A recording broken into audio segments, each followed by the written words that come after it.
Now it is a new beat to your drum. Achieve success with Global.Media.com. Then celebrate it with or without champagne or rum.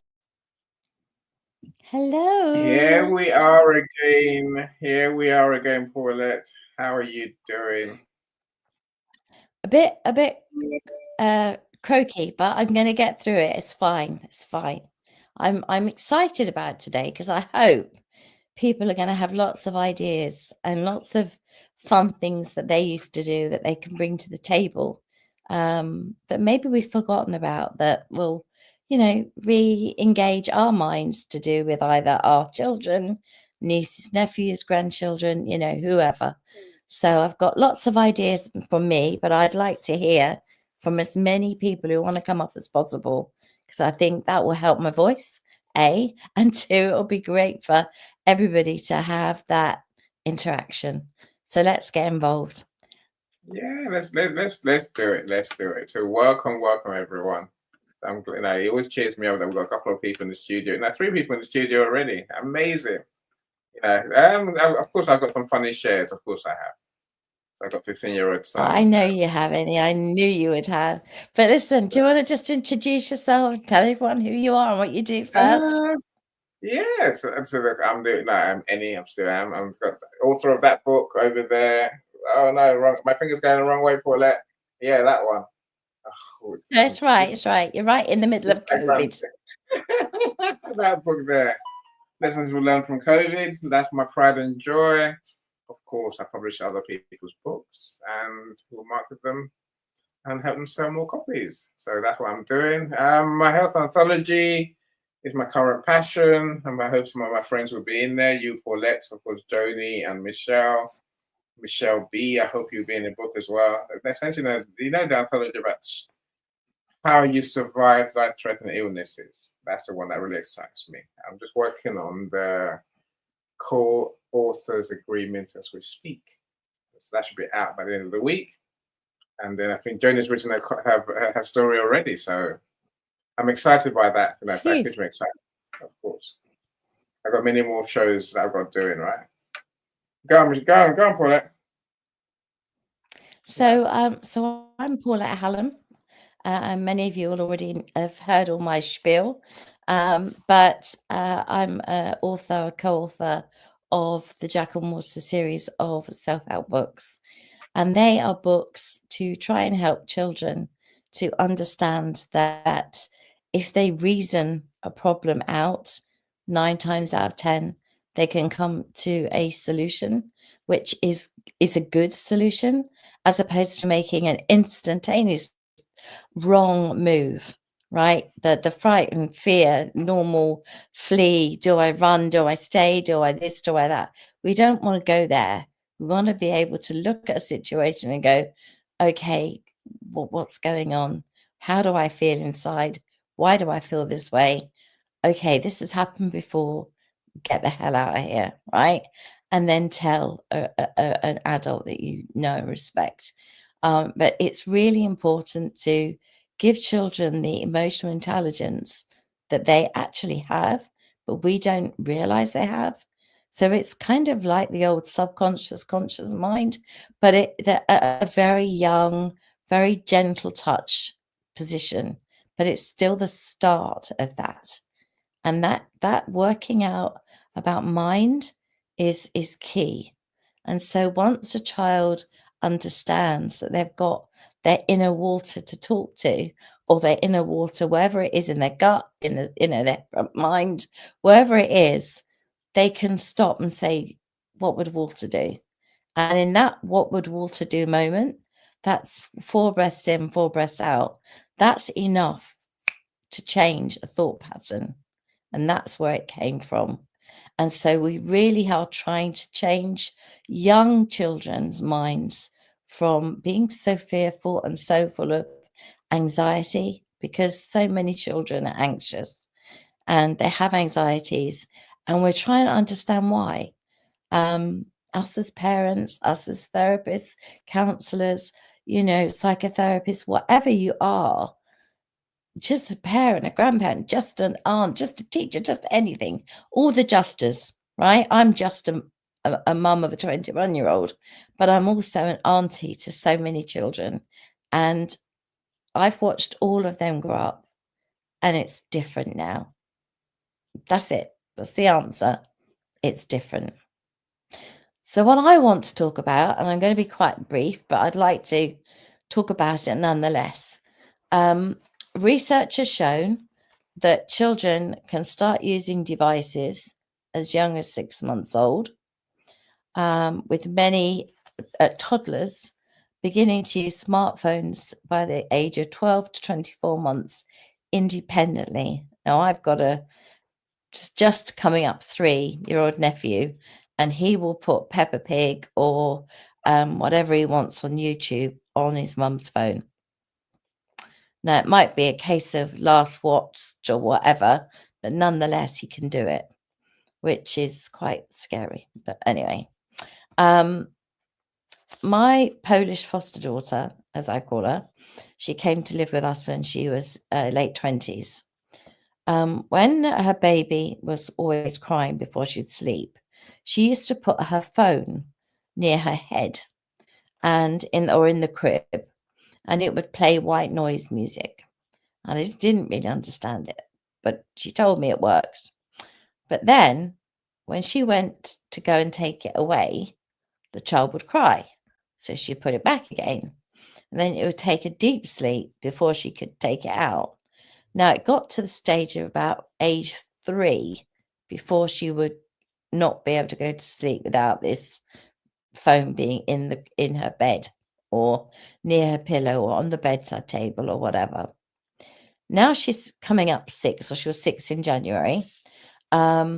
She has her own phone. One of the parents is had an upgrade. She got the old phone. It was her birthday gift. Now, she can run rings on me on any device, but that's easy to do. I hands up on that one. I was doing the Omar's quiz, and I'd put all the people at the bottom, and he was telling me to write something in a chat box. I didn't know where my chat box was because I covered it up with all the people. So, I'm like, Ben, quick help.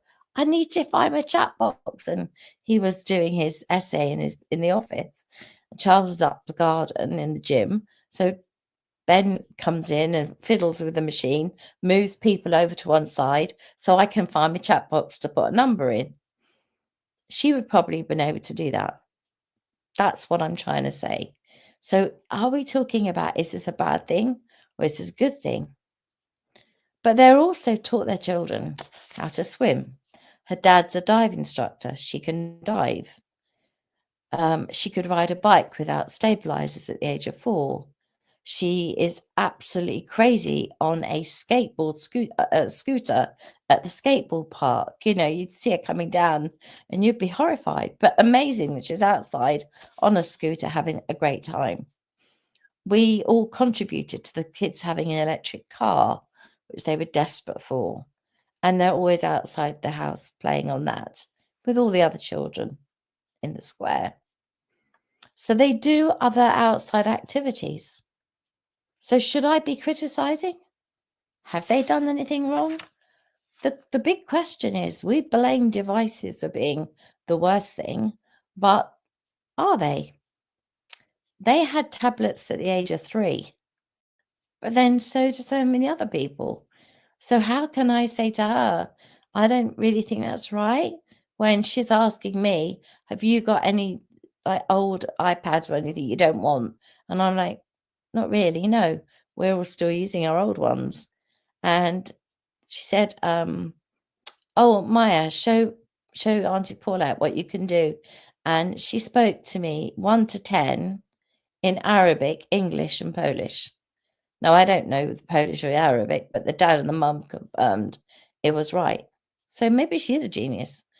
But the point is, the screen time, the white noise, none of it has actually damaged that child, I would say. However, when you look at statistics, and I know what people say, there are lies, and statistics, but let's go with it. Screen time, up to 2 years old, no more than 1 hour a day, And that should be on screens saying hello or goodbye to grandparents or parents or interacting with people. So not watching things, just talking to people. So using it as a communication device, visual. And then there's new research that's been out for the last about year that they did a big research project at one of the big universities in London. And they said there was a 52% increase in children using screen time of over 8 hours a day in 2020 to 2022. Now, obviously, they are the COVID years. One would expect that. But then they said, since then, there have been 25% of children and young people use their devices, let's call them smartphones for the sake of it, in a way consistent with a behavioral addiction. That's when I don't like it. The NHS, which is our National Health Service over here, say that under twos should only ever have it for video chatting. 2 to 5-year-olds should only have 1 hour a day, and it should be high quality programming. So like educational stuff, I guess they're saying. NICE, which is the National Institute for Health and Care of Excellence, say that 3 to 7-year-olds should have 2 free days, as in no devices at all, altogether a week. 2 days, no screens. TV, yes, but no other screens.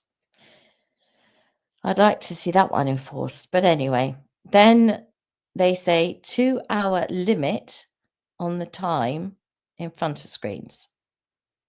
So I'm just giving you what I found to be the information that's given to us as parents or therapists or whatever. The biggest issue I have is that schools are now using devices. So most of their screen time would be used at school. So when they come home and you say, oh, no, you've had your screen time, they're going to go nuts, right? We know that. Listen, I've got a husband who loves playing games. If I tell him, no more, we're watching, I don't know, The Masked Singer or something on telly, he'll be like, but can I just finish this game? It'll only take me 45 minutes more, please. Can I? And I'm like, God, it's like having another child, right? That's my husband. So that trying to get him off of it is difficult. So what I want to do is say, we understand collectively, nobody is saying that what is happening isn't happening. But what we want to do is say, how can we compete? I am 3D right now. You can see me, you can hear me. My face is on the screen. I'm coloured. I've got colourful clothes on. I've even got some lippy on. I've got red nails. So I am quite colourful. But I'm not running around with a gun or whatever that makes me fun, right? Unless I start singing strange songs and waving my hands around, maybe a child would be interested, right? In fact, I've done that. But the point I'm trying to make is, how do we compete with something that is Technicolor, that touches every single part, fully immersive of you? That's what we've got to find. What can we find that is as much fun as something that's as immersive as a, dare I say it, 3, 4, 5D, however you want to describe it, computer game or device? So that's the big question. That's what I'm asking. I'm asking for me to learn too, but I would really, I read an article and I loved it. Christmas traditions it was. And this woman said, we've been doing a jigsaw puzzle every year at Christmas.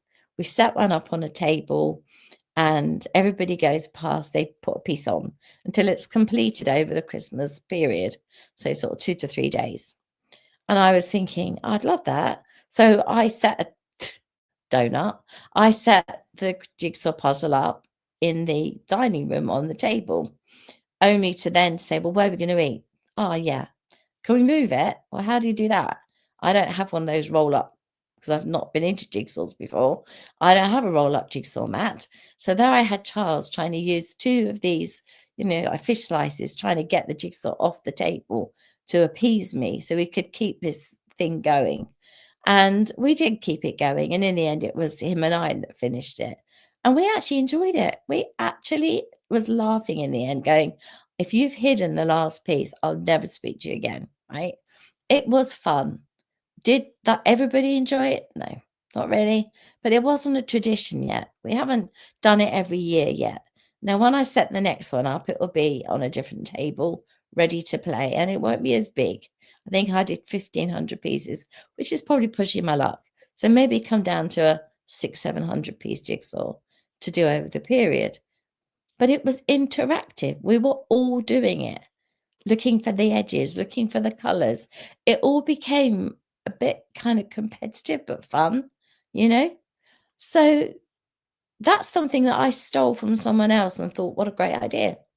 So let's steal from each other in the nicest way ideas, how we can get this screen time so that we can compete with it.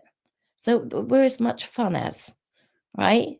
I mean, I really will dance and sing and do stupid things for my nephews and nieces because otherwise I only get a minute. They go, hi, gone, And I say, have you been practicing curling your tongue? And they're like, and they burst out laughing, and then they try it, and then I get them for like 3 minutes, but that's all. 3 minutes, gone. So it's just, how do we make ourselves as interactive as stuff? Right, Annie, over to you, Batman. I'm going to have a drink.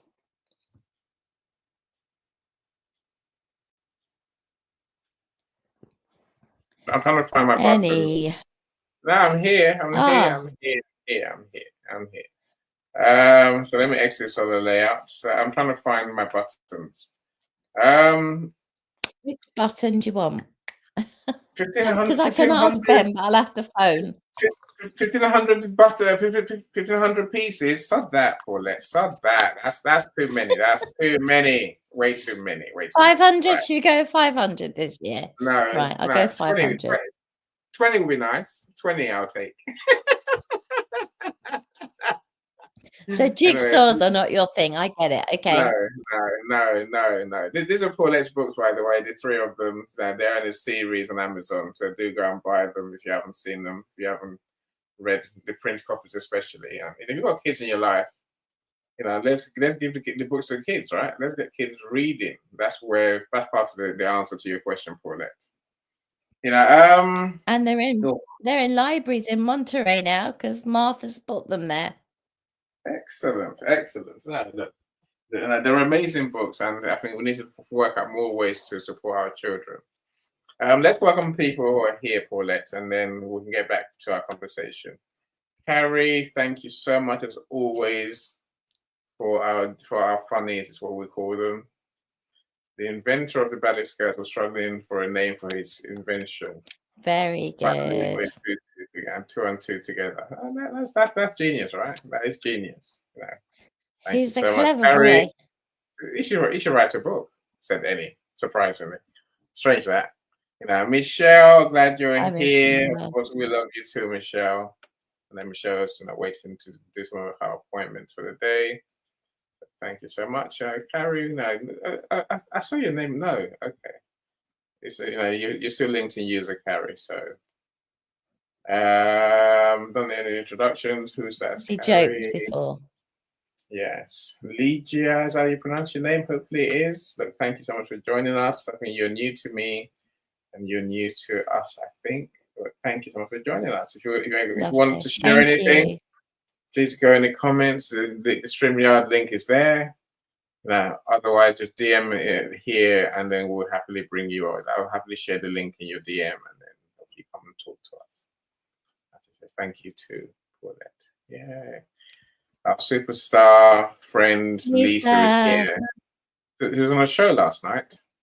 It was it was last night, Oh, Monday night. Yeah, that's last night, wasn't it? I don't know what day it is. Paulette, I tell you. You know, it's all going Monday. past me. Nah. Today's Tuesday. She was talking about her menopause work. And that, you know, it was a great show, and I want to say thank you to all our friends who turned up. Nah. You know, people still do events that This was invite which show? Which show was this one? Oh, don't ask me. I've forgotten now. Lisa, help! But I'm a long way to see what your answer would be. No, it was Because I want to be for on the one where it makes you laugh. no, this wasn't make you laugh. This was serious talk. Well, it was funny until Oh. Lisa got on, and then it became Lisa's conversation, which is no, it's a good thing, right? It's a good thing. Yeah, but no, menopause is an important thing. So Passionate. yes, that's Lisa for you. Nick, welcome, welcome. Morning to you in the US. Hi, It's afternoon Nick. here in the evening. It's nearly even in the UK. Jeremy, we'll see you too. Welcome. Hi. Dr. Amaka, we see you. Thank you for Hello. joining us. Alan, yeah, I've seen you before, Alan, but we haven't met, so I'm glad Hi. you're here. Thank you so much for being here. Lisa Marie, I've been to some of your, are they healing events? I think so. You know, they're very peaceful, giving that peace of mind, mellow. So, you know, thanks for being here.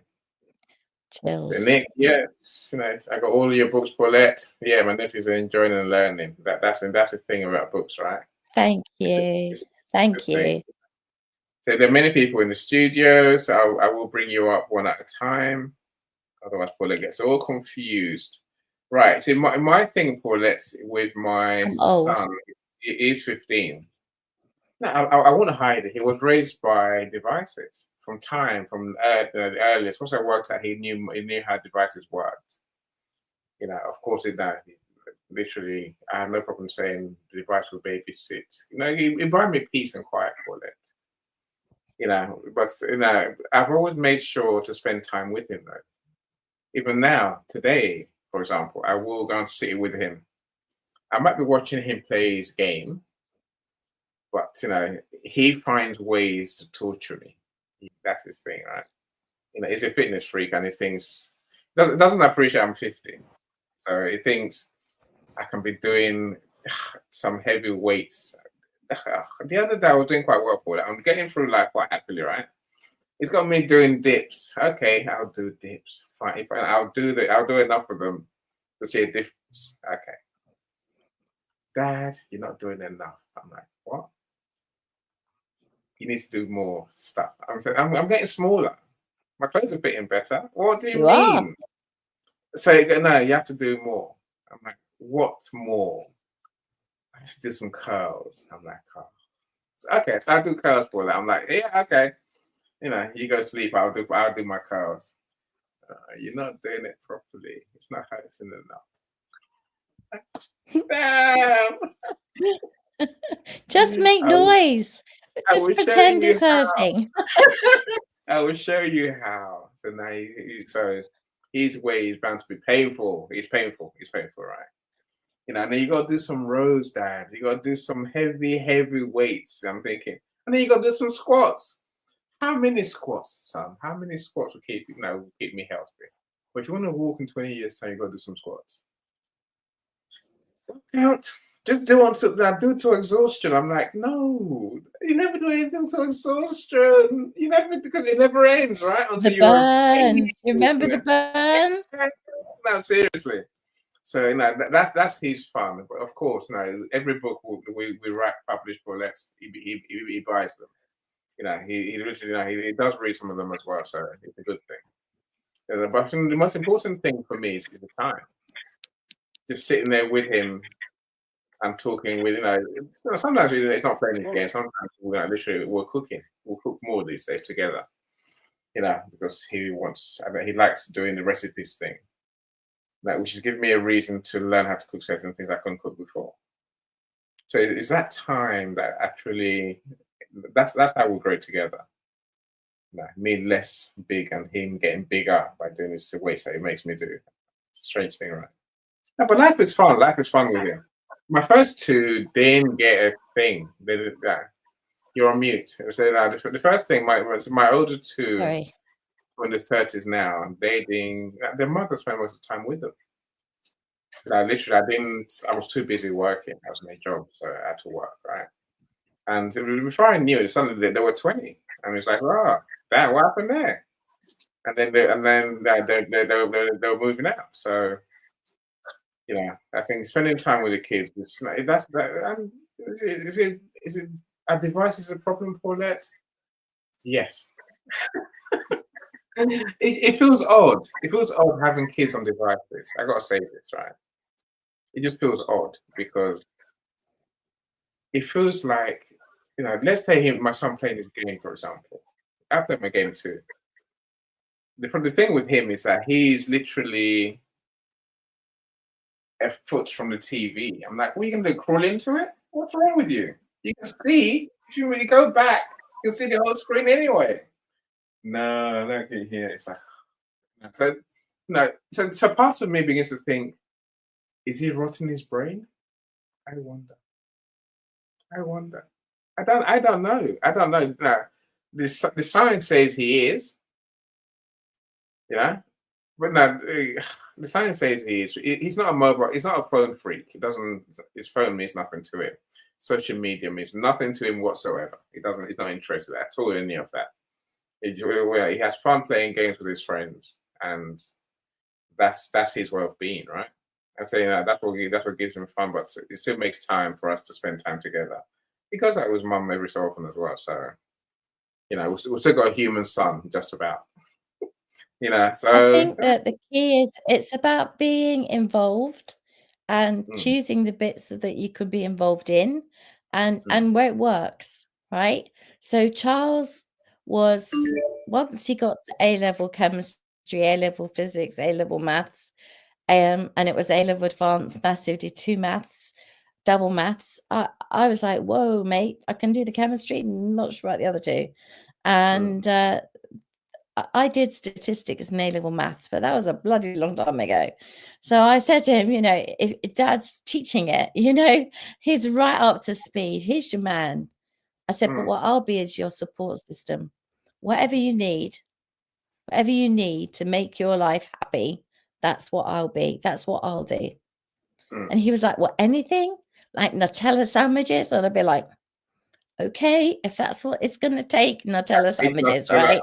So every now and again, it would be Nutella sandwiches required, incoming with the Nutella sandwich, right? It became a joke, but it was, sometimes I put them in those little bags and threw them at them because I was so disgusted with him wanting it. But the point is, we had humor. Ben and I have got a very good, fun relationship. Charles is more serious than me. So he's kind of like, right, let's get down to it now. Whereas I'm like, what do you need? And do you need a beer? Do you need a cider? What do you need? How you coping? And like there'd be laughter, and that break of laughter would be enough for Ben to then refocus. Whereas if he kept on at him, like, bang, bang, bang, bang, 2 hours, his head would be, like you say, too much. So that's where the teacher is teaching. He's in teacher mode, and I'm in mum mode, right? So we could work that between us quite nicely. But with my nephews and nieces, I've sort of watched from a distance and gone, it's so different now. And then Charles said, no, it's not. We were sitting in a restaurant some time back, and there was a baby, must have been about 9 months old, because she was sitting up in a high chair, and there was a phone propped up, and she was listening or watching Peppa Pig, right, which all the kids love. And it's quite educational. It's quite a game that people like. So there it is on the screen. Now, then I look around the table. Everybody was on their phone. Nobody was talking. They were all doing this. And then when I noticed it, I pointed it to Charles. And then he said, but we used to eat our dinner, and Ben used to be watching the little portable CD player we bought him so that we could eat our dinner, right? So we wanted to eat our dinner in peace in a restaurant. He would have his little play with his dinner, and then he'd watch a video. So I guess, is it any different? That's what I'm trying to say. Have we just got rid of the DVDs that used to go in the little portable DVD player for the phone? Is it any different? The difference was Charles and I were talking and eating our dinner, whereas the whole family around that table were on their phone And and that's eating their dinner with a intolerable. fork. That is With a terrible. fork. That's And terrible. I'm like, there's got to be a check. No, but would you do that? Really? I don't mind the fork. The fork thing is fine. Let's talk to Michelle. So that we've got a Let's couple more talk people to in the Michelle. studio. What the Alan, hell I'm are trying to you send you a supposed link. to talk about? If everyone's on a different phone doing a different thing, it's like World War III. It's just like, oh yeah, only the resting bitch faces are gonna be going across the room, and everyone's gonna put them down, folks. It's all right. I Yeah, know it's FOMO. true. It's FOMO. Huge FOMO. Is that what it is? And I Yeah. don't get it, Michelle. I don't get it. I don't. In my house, Do you my phone, remember? my office, it doesn't move. No. Do you remember when we were younger? We all used to sit like on our front porch or at our friends' front porch and drink beer and make fun of people that were cruising by or doing something that or we would talk, or we'd be like, oh, that lady's really pretty, or damn, that guy's got some good abs. Now we're on our phone doing it, but everyone's doing it their own separate pages and stuff like that. Get back on the porch, folks. Put the phone down. Look at the real world going by. Have a drink. See people, real people. Not shitting you. This AI stuff's really got me bothered. My daughter had to explain to me and honestly actually show me this woman yesterday was AI, and it really wasn't a woman. And so, obviously we need this interaction and we need to put our phones down if we're not remembering what a real human looks like. I mean, so that's my take on it. And I do know my grandson's like me. So's my son. And he learns a lot though with electronics. And I'm not, as to where his sister, my granddaughter, she could care less about the electronics because she wants to be outside. But he learns on the electronics and then he goes and rides his dirt bike.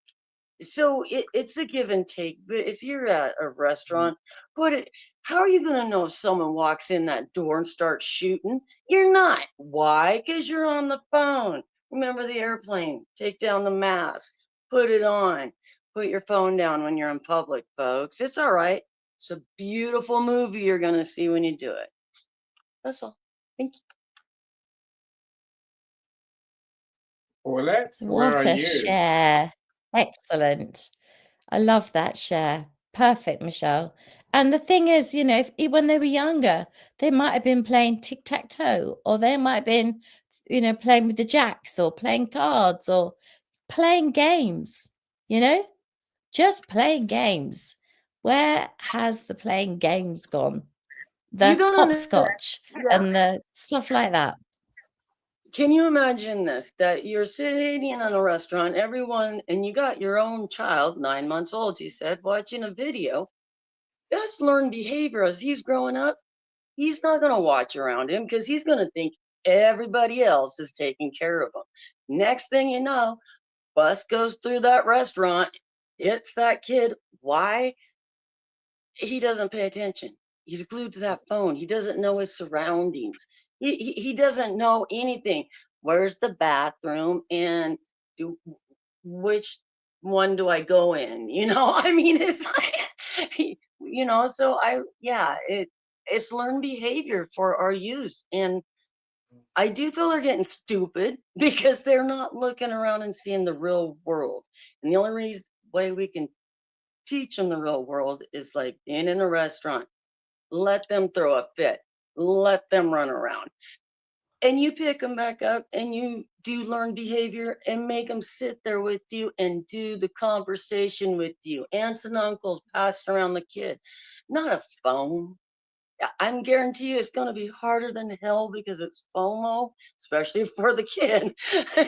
But we can do this. And I think Paulette's a great idea. Thank you.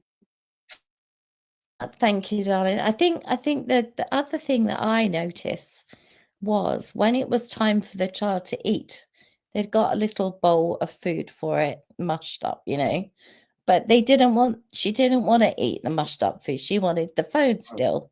And they weren't going to let her have the phone and the food because obviously the phone gets covered in food.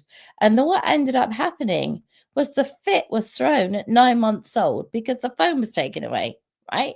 Now, I know about 2-year-old tantrums, but I didn't know 9-month-old did it, right? Because the gadget was taken away. So these like screaming, proper meltdowns are going to happen a lot more if we don't start teaching. That's what I believe. And I think everything you said is right. At 9 months, can you imagine what that tantrum's going to be at 3 years old? Have you ever tried to tackle your 14-year-old son that's like 6'2"? It doesn't happen, folks. So let me tell you something. Show love and, you kind of, yeah, that's really what you told me about the phone things. That's one of the things why I don't go to restaurants is I'm the type of person that'll walk up and take the phone from your child and be like, it's all right, talk to the child. I know it doesn't know how to talk, but talk, it's okay. And so I just, one reason I don't go to restaurants. Yeah, now Selena, I'll come to you in a second. So Alan, I've sent you the link in your DM. So feel free to come and share with us how you are working in high tech and you still manage to make time for your 4 kids. If we want to learn from you, my friend, come back. Joni, come back as well. Dr. Constance, welcome. I've done a couple of your shows, Dr. Constance, where you've been doing your spiritual Bible reading thingy. Faith and healing, I think, is your topic. So I'm glad you're here. So Henry, I met Henry the other day. He really is who he says he is, and he's a genius. So hopefully, I'm trying to find some work with him to bring his message to the world. It's how, my friend. It's all about how. So Dr. CJ says reading is definitely necessary for kids today. It has gotten even worse during COVID and after that. No, probably true. And the fact that kids are behind in their reading, writing, and social skills. So this is the problem with devices, Paulette. We kid ourselves that it moves our kids forward. I mean, maybe there's a science for it. But so now deep down, we know that kids are not the way the kids used to be. Even if Charles says otherwise. John, welcome. Glad you're here. Prayers of support my orphanage here in Kenya. Really have some challenges that lack food, of shelter, and clothing, and clean water. That's I appreciate the hard work that's not-for-profits do, my friends. I do understand, John. Thanks for joining us. Connect with John if you can support the work he's doing, for sure. So definitely connect with him. Gary, welcome. Glad you're here. Of course, big Python hugs. Aaron Gibson's big birdie hugs. Yours are Python hugs, right? We appreciate you, Jay. Glad you're here.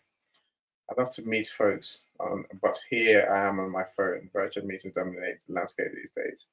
But Jay, there's a difference between using your phones and being stuck on your phone. There really is. I said, my phone. If you ring me most times, I don't answer my phone because I'm nowhere near it. I don't carry it around the house with me. I watch my in-laws, both adults. They sit there.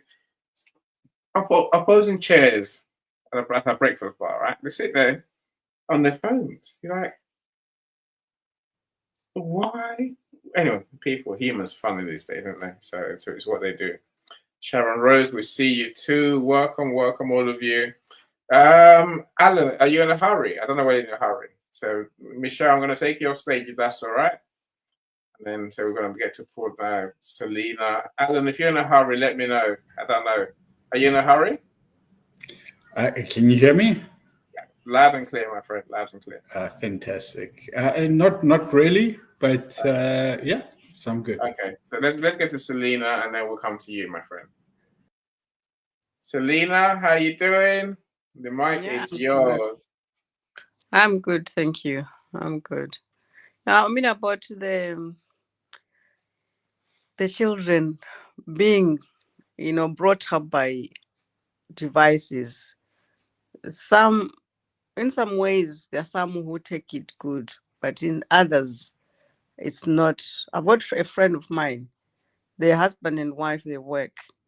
Their child was, since he was young, they used just to give him a device.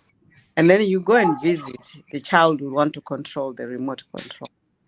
So by last time I thought, oh no, you can't do that. Why are you doing that? So they reduced that. Yes, he is very intelligent. He knows what's happening, but in a way he can't, relate to anybody around him. He's always on his device. And then now my granddaughter, she's only 4.5. And then she sits there, she goes, you go to their house. Raging. He's raging. This guy's raging again. She's sitting there, you sit with her, she's eating, and she has a device. Without an iPad, she can't eat. She will throw tantrums that she wants to. But you can tell, it's like, okay, she eats one forkful, puts it down, she's watching. Then you say, why are you not eating? Then she picks up the fork, eats another one. So it's like really, it's just a bit of, it's of a challenge. They come to my house or they bring them. I said, I don't want any device to my house. The devices are not allowed. So when she comes, even if they bring it, I will hide it. Then I'll say, your parents forgot to bring it. If she goes to my laptop, I'll just say, my laptop doesn't do videos. So, can I use your phone? No, my phone doesn't do YouTube. It doesn't have Netflix. So it's like, I want her to learn to communicate with me. I want us to have a life. So I think we are letting our children, the next generation down. Is AI, I mean, for me, yes, it's good, but lots of it is not good. I don't see where we are going with it. But I heard it was in the news a few days ago. This boy I think he was only 10, he was talking to this AI thing, and he thought he was going to meet somebody at a restaurant, only to find there was nobody because he was talking to an AI thing. It was just like terrible. He thought somebody, he's a friend of mine, and now I can, because my parents, we don't have time. I said to my daughter the other day, I said, you know what? Can you just give your daughter a chance? Because she has a small child now. The 4-year-old one thinks, oh, mommy doesn't love me because, she doesn't play with me. So that's why she's going on the iPad. So I said, why don't you just give your chance? Stop, scrolling, and please talk to her. Then she says, but you're always on the phone. I don't have a kid. I'm an empty nester. I live on my own. So if I'm on, like I am on LinkedIn, I'm on Facebook, I just see things which makes me think about what I'm doing. But she's there scrolling. The baby is there, the child, the young one, and this one, she wants to play. They don't have any time. So I think we need to redress that. And I think it's very urgent. Thank you. Thank you. Selena, I love your share. Thank you so much. And I think from a grandparent's perspective, it's fantastic because I think grandparents have such a huge role to play, because where the parent, as you say, is nursing a baby and on the phone, that tells the younger child who's watching that this is okay, right? Because it's learned behavior. So they may well be on an iPad or something now, but they see this phone and this is okay because mummy does it. So then what's happened is you get this learned behavior It's going to continue.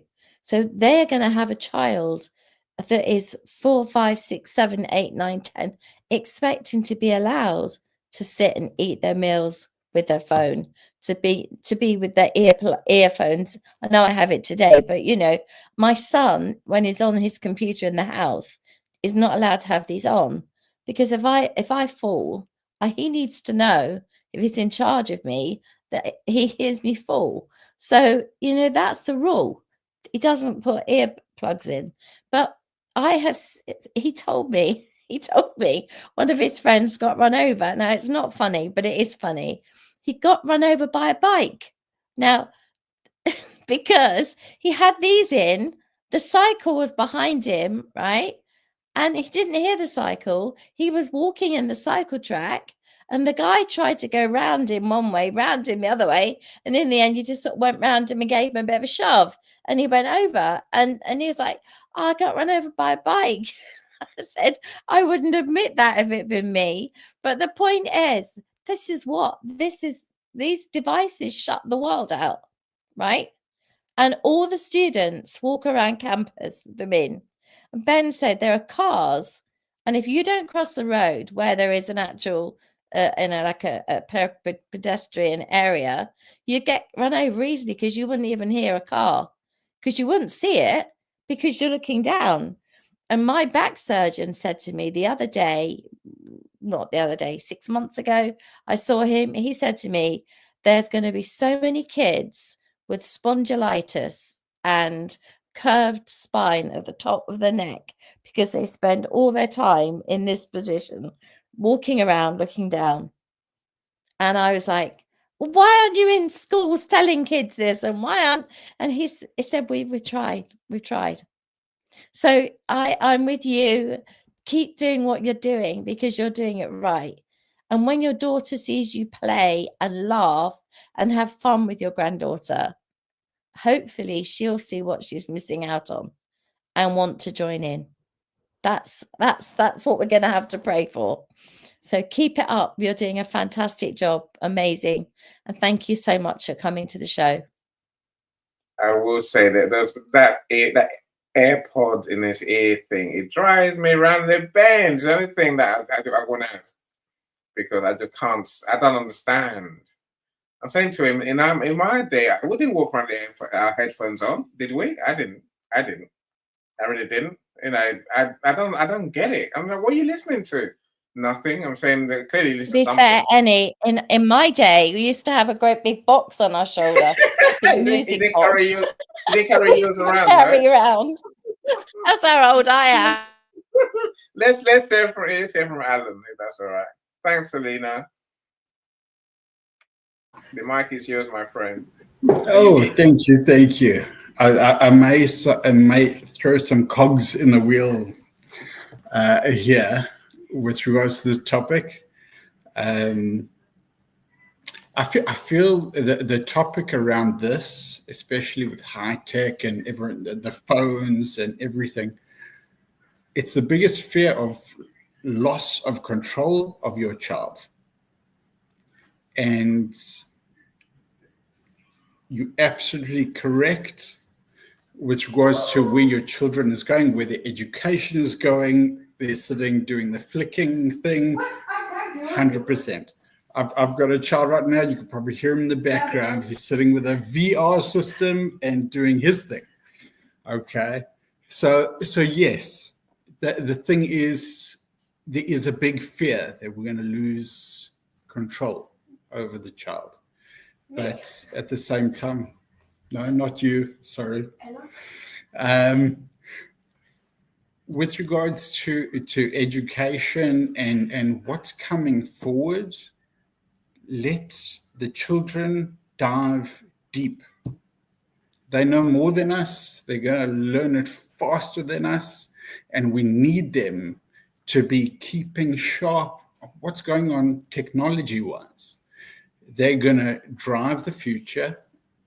And what we can show them is being a good role model on how to handle the balance between technology, family, conversation, and how to live a life. It's us. It's us that has the responsibility, and it's not the blame on the technology for them running and becoming completely dependent on it. So that's my 2 cents. I think there's some fantastic things coming up, and on the AI field, it's not as scary as you think, as long as you keep on the safe platforms, like ChatGPT, etc. That they're safe. You shouldn't be trying to find programs or applications where it's find a friend and create a friend. If that is coming up, that is concerning. And that is something to watch out for, because building a relationship with an AI character, which basically reflects yourself, that's what it does. It doesn't do anything, and it's not going to be a learning platform, place, or a fail or win, because it'll just keep going. And that to me is a loop that is dangerous. So yeah, the relationship with AI, it shouldn't be there. But yeah, go talk to ChatGPT. Go talk to the new Chinese one, DeepSeek. Go for it. Go. It will only compress data and give you answers. So thanks for giving me the time. downloaded ChatGPT last week, and I put a big announcement about it because I've been scared witness of it. Okay, Quiet. but I did it for the reasons that how can I discuss it or talk about it if I've never even used it, right?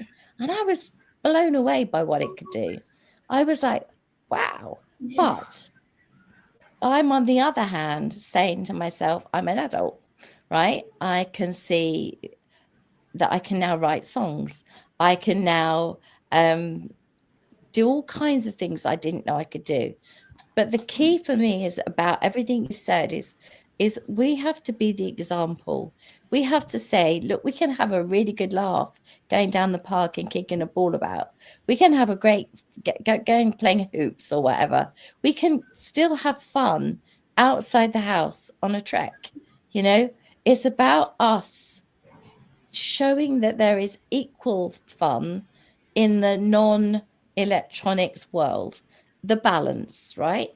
And relationship wise, the AI thing, the reason I'm more scared about that than the reason I've been dragged into being more scared probably is because of cybersecurity. I'm quite involved with some cybersecurity people, and there are, you know, such awful cons out there where kids create or meet this person, right? This basic mirror image of what you want, but the opposite sex. So let's say everything you're into, that the AI is into, right? And the AI is gorgeous because the AI has been exactly what you would say. So at 13, 14 years old, your hormones are through the roof, right? And you're looking for a blonde, blue-eyed beauty, and up pops a blonde, blue-eyed beauty that happens to love all the same things that you love, and wants to play all the same games, and wants to and let's get chatting and all the rest of it. And then at some point, the photograph comes, right? I want to send you a photograph of myself, but it's not a photograph of them at all. It's a different photograph. It's a nude, right? With a head put on it. You know how it works. And then what's happening is... I just want to make clear, that doesn't happen on ChatGPT. Not on ChatGPT. This is on... Even, yeah.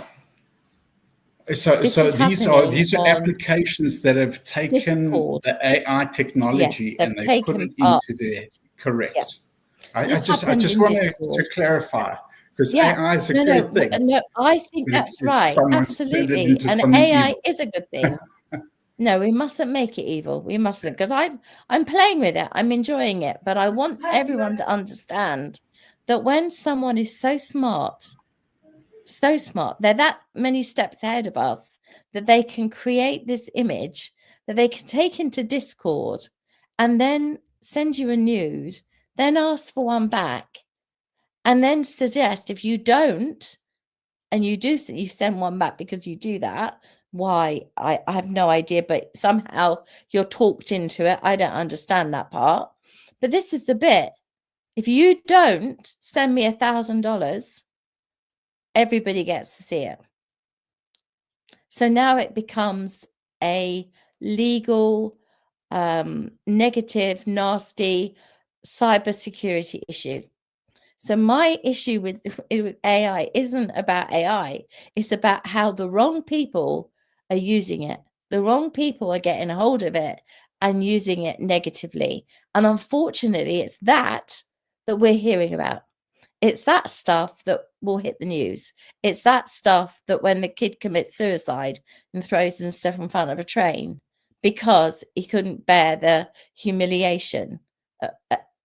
You just can't believe he gave his college fund to the people and they wanted more, and then he killed himself.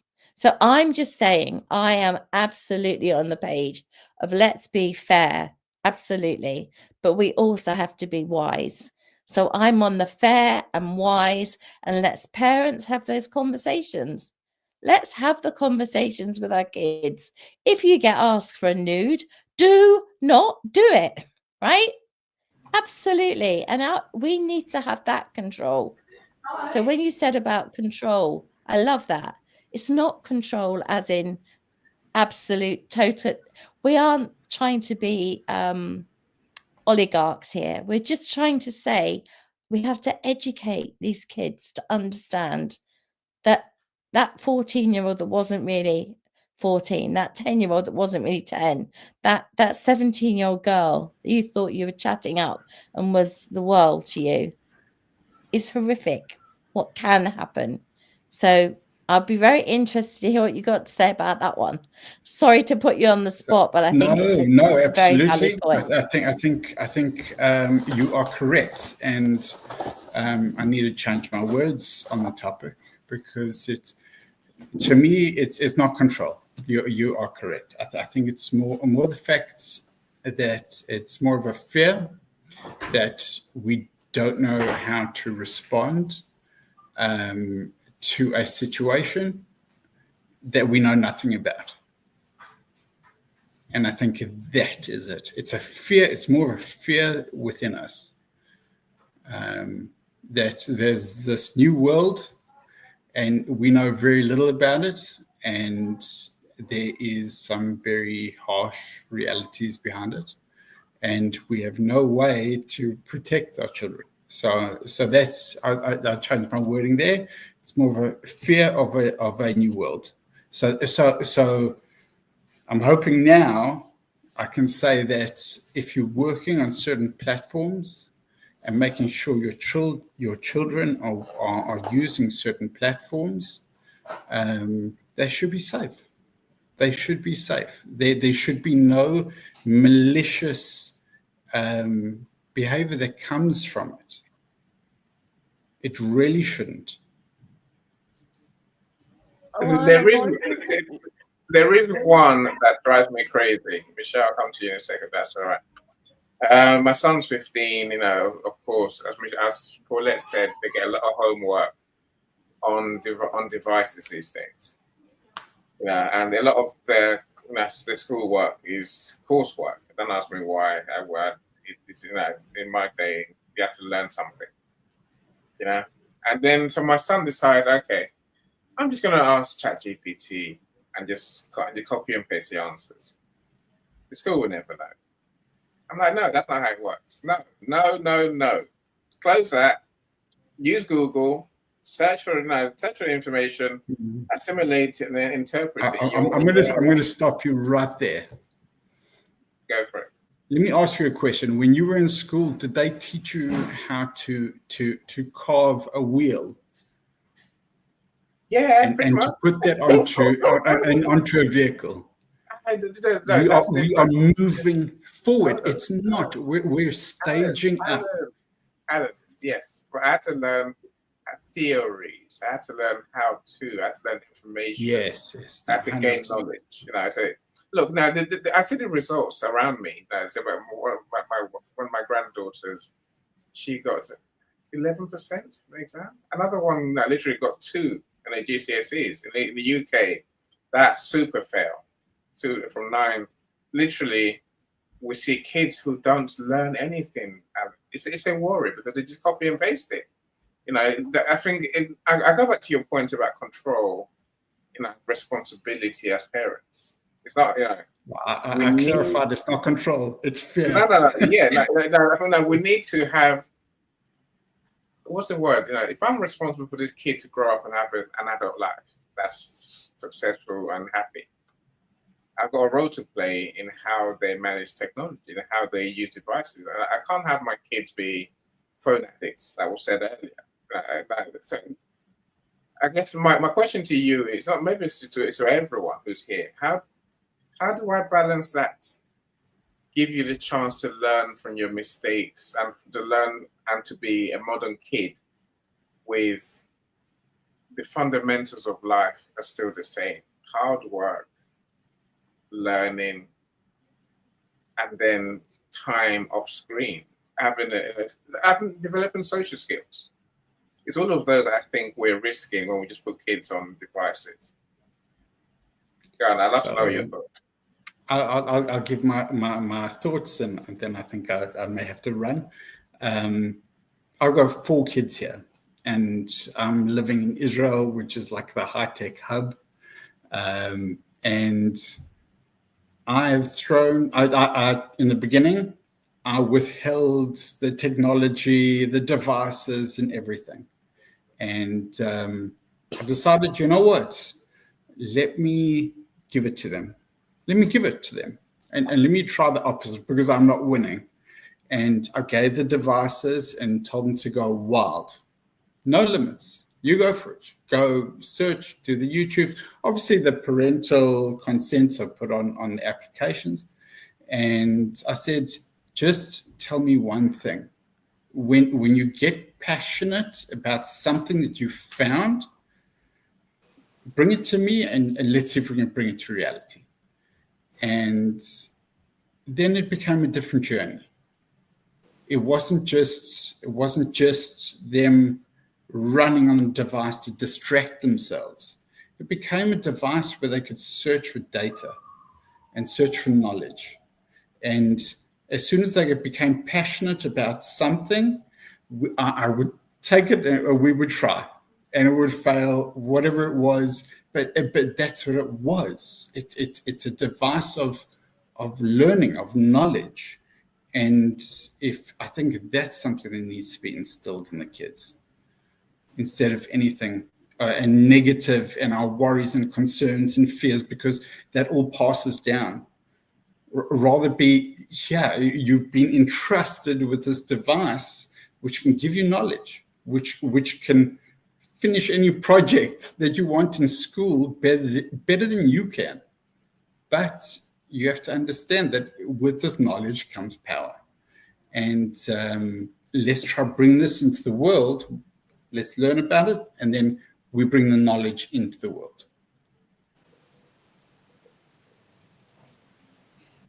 I love the idea.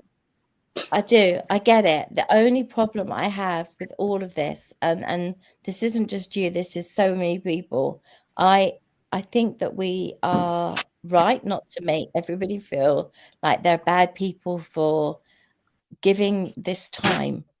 But please tell me, I believe from the person you are that you do an awful lot of stuff offline, right? You do stuff offline. You have holidays where there are no devices. You have fun with the kids in the swimming pool. You do things that are not just device driven, right? Or They not?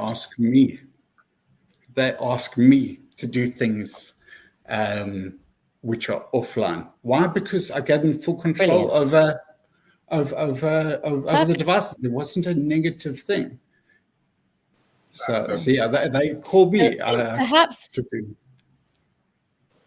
was going to say, the only final thing I'd say, Alan, is with the parental controls, please make absolutely sure that the children aren't putting the wrong date of births in, pretending to be on something they shouldn't be allowed that isn't age appropriate. Because I have found 10-year-olds on TikTok that are, it's not supposed to be under a certain age.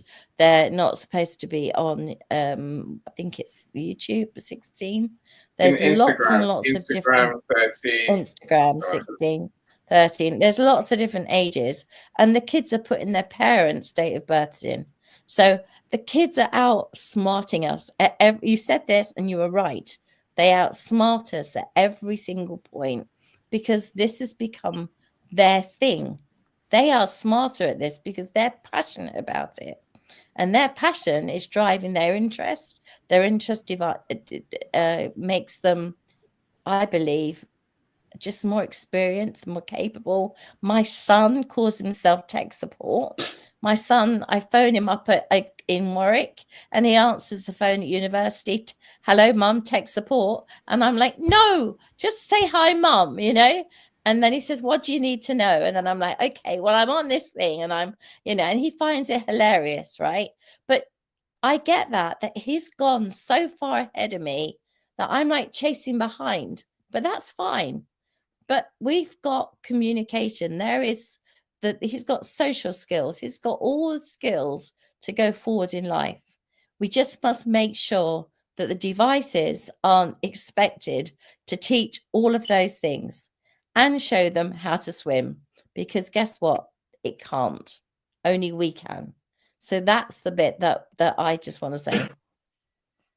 I said, thank you so much, man. Thank you, Alan. You're a star. I mean that. To go across the world on a day. Who knew I would be in Israel today? I never knew. But thank you so much for sharing with us. Now, come back to more of our events, please. Don't hide away. Now you know we're here, right?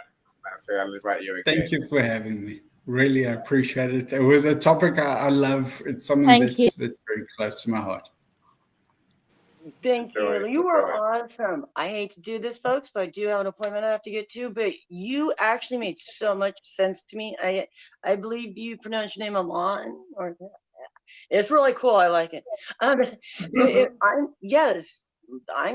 like that, and I'm going to actually tell some parents to do that because it makes so much sense. Instead of fighting it, let's embrace it and learn about it. And that's what I was so scared about. And I think until yesterday, where my 20-year-old daughter had to actually show me the difference in AI and everything. And yes, DeepSeek, that's actually one thing I am going to look into today with my 20-year-old daughter, so I can understand it. But I do have to go, so love you all, and thank you. Bye. Thank you, Michelle. Thank you. You're a star as well. Of course, you're a star. Thank you so much. Let me bring you back, Paulette. Let's do some of the comments. So Michelle said, "Oh no, let me go a bit further up, if that's all right."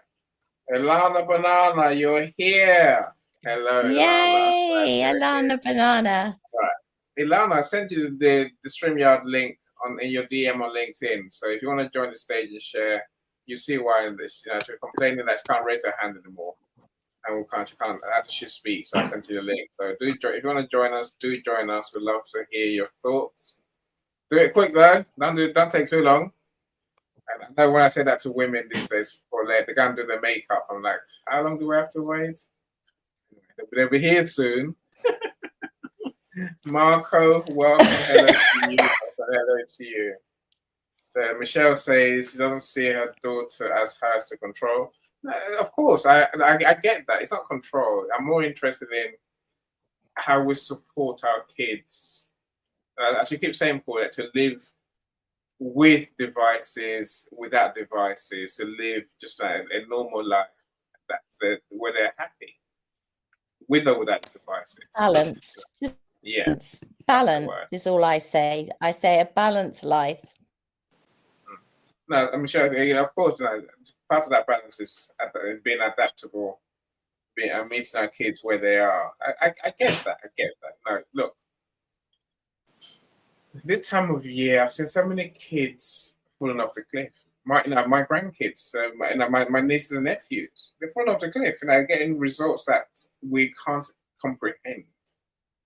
And the thing that links most of them together is devices.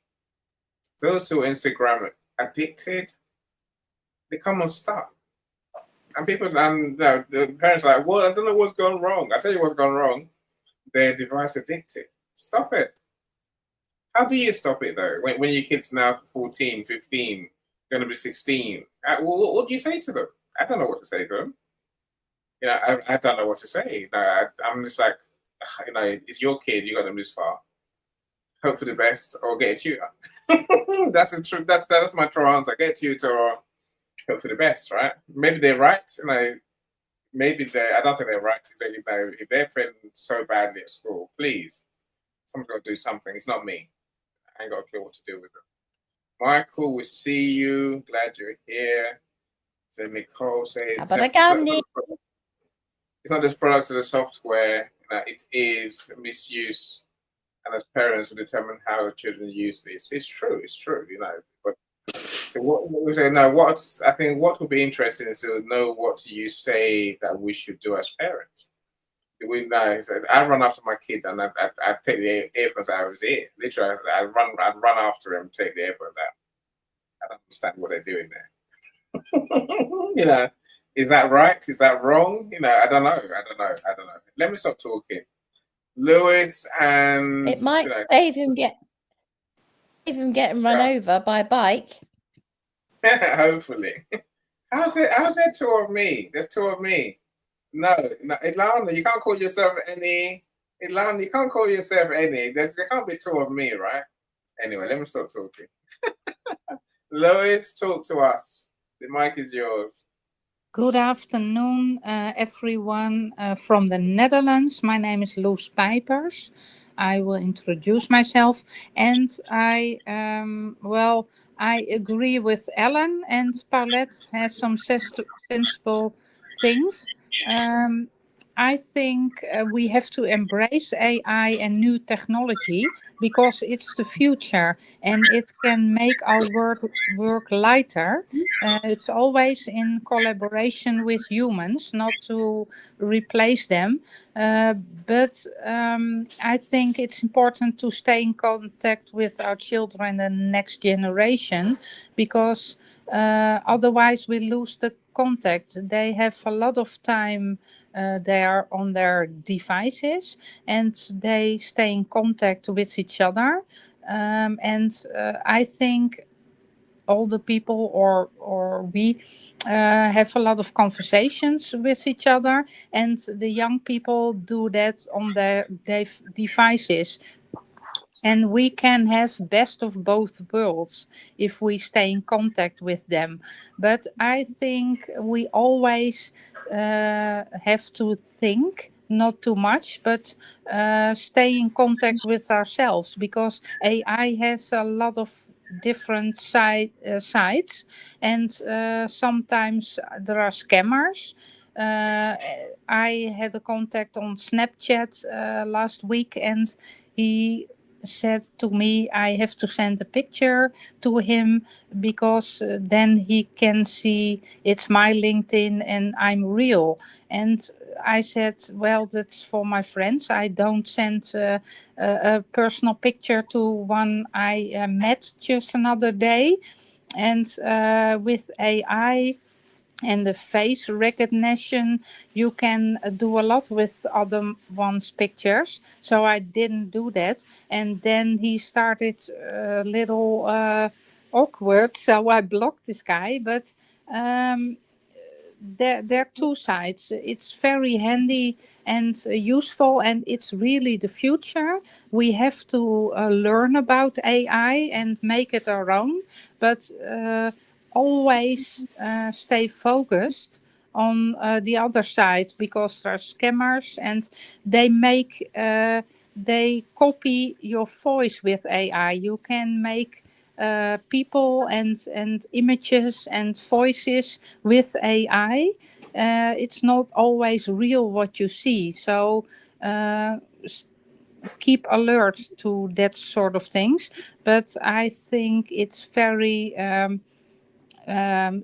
useful, because AI, when we writing a post or a text, we do, sometimes it takes an hour or 2 hours to make something, and AI will do that in 5 minutes or 2 minutes. So it can help us to make our jobs easier, and therefore it's simple. It's the future. We have to collaborate with AI and new technology, and it's very important. But always look at the other side of it.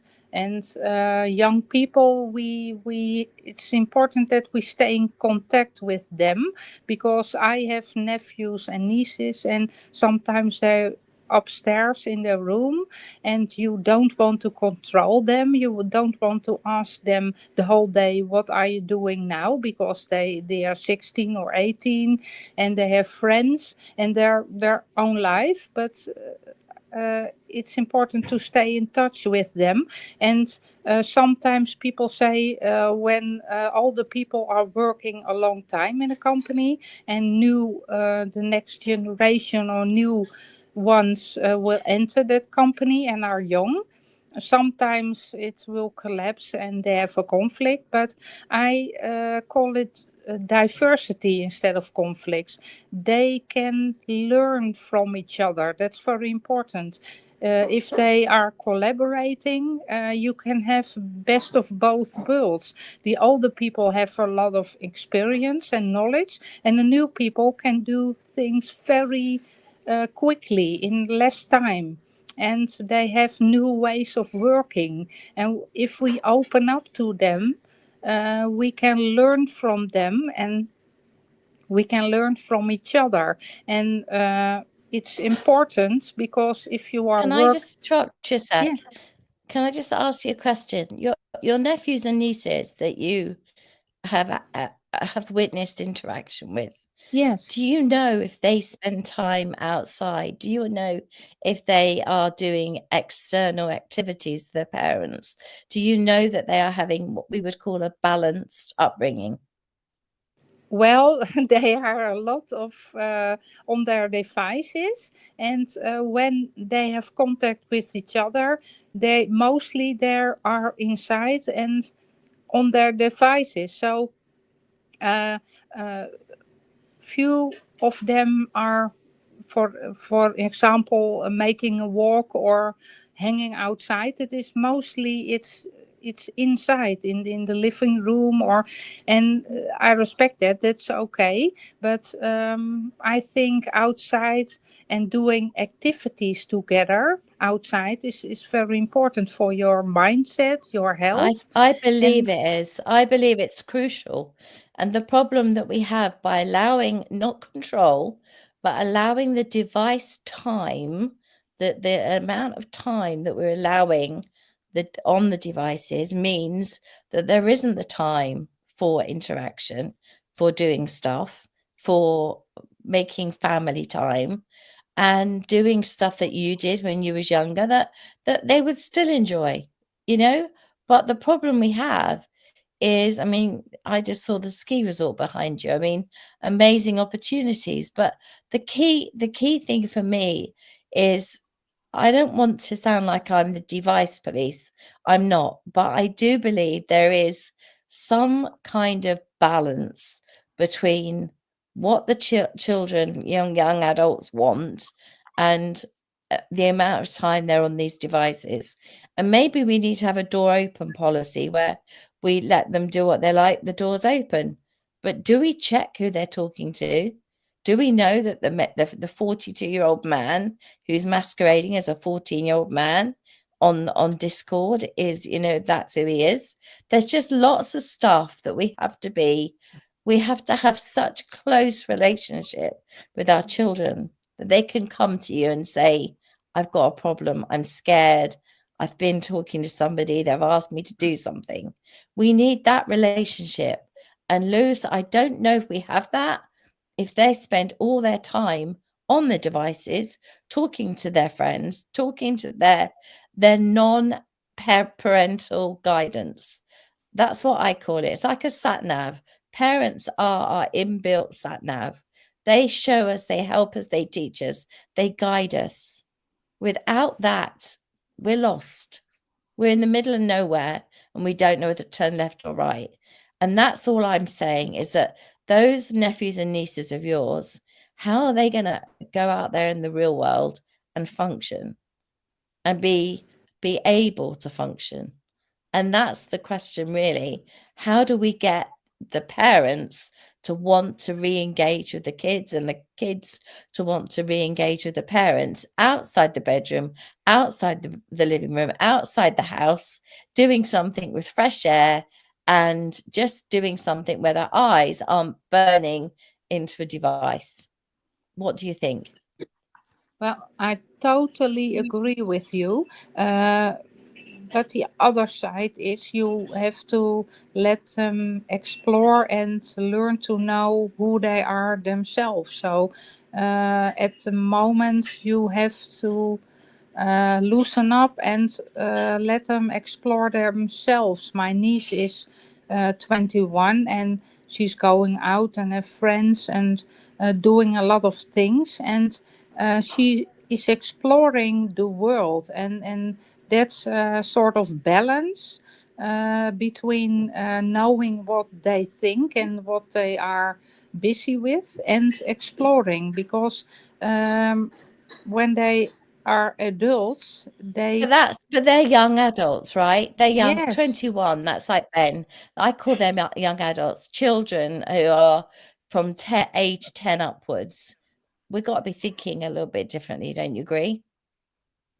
yes, and but we let them, we must let them know that the door is open, just like you said, that there's no right or wrong, but if you open up to them and let them know that they always can go to you, that's very important. What it is, it doesn't matter what they did, or that always they can come to you for help, or because if they think you are judging them, or they don't come anymore. So very important that you open-minded, because nowadays they are exposed with a lot of things, a lot of addictions, and a lot of things come by at their young life, and I don't know if we had it when we were young. I sound a little bit old then, but nowadays there are so much triggers in their outside of them, and it's so important that you learn to know what's in their lives, because it's different than we were young. That's so important, to open up. No, absolutely. And I think that's the key. It is so different from when we were kids, and we're trying to live in their world, and it's hard. It's difficult. But I mean, Tanya's got 2 children. I can't remember the ages exactly. And I know Ilana teaches. So let's listen to Tanya for a second, Lowe's, and find out a bit about her children, and then we'll talk to Ilana, if that's all right. Hold on. Let me welcome Mr. Aaron Gibson, Mr. Soulman Live himself. It says big birthday hugs with Paulette. We can talk for hours, I think. We Okay. make a different show about, so I think it's great what we have here. Yeah, I agree. Wait, Thank you. Thank you. Right? Yeah, as they say, it's not fear of AI, but caution. And I agree. It's like wearing seatbelts in a car. You know, the same issue. You know, the issue goes to our mobile phones. You know, the games consoles you mentioned earlier, Paulette. You know, it's all, everything. These devices, full stop. Right? It's not just AI. Professor Roxana, welcome. Just about to finish your book today. Now you've done the editing. So you're going to learn about AI in education, technology in education anyway, right? You know, thank you so much for being here. But Ilana, fancy seeing you. I tell you, I can't cope with seeing you in person, Ilana. I'm astonished. You know. And I have a little sunburn. It's all right. I can see that the voice and the face go together. Honestly, you cheered me up, Ilana. You really have. I'll do a cheer for you after. Not AI. It's more creative. Tanya, go because I love you. Appropriately. Alana, thank you. Great to see you. Yeah, it's a tricky one, isn't it? I've got a 14-year-old and a 16-year-old who probably think they're 24 and 26.